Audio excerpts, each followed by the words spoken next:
आदिवासी लोक आमे जया होटल को जाके आमे भूल करूँ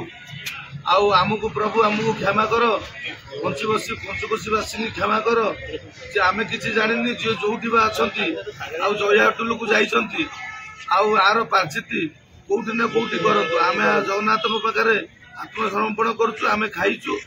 आम आज्ञा आज पार्चिति होइचु आ जगन्नाथ पाखु जीवु लोकनाथ दर्शन करूँ आम आज नरेन्द्र आज्ञा नंडालु कालेन्द्रेश्वर पाखे आउ जय जगन्नाथ बुढ़ बुढ़ खाना खाना तो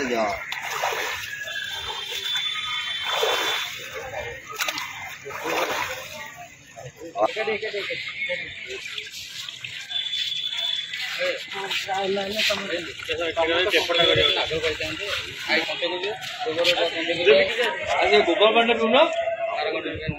आग पिंक कथा जय जगन्नाथ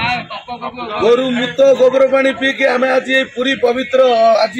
पूरी अशिक्षित आम आज अशिक्षित रही आज श्रीक्षेत्र माटी आम आज आम जया होटेल को आम जाइलु बोली आज गोरु मुत गोबर पानी पी आम आज समस्त पाखे आज आशीर्वाद क्षमा प्रार्थना आमको मुक्ति कर प्रभु जय जगन्नाथ।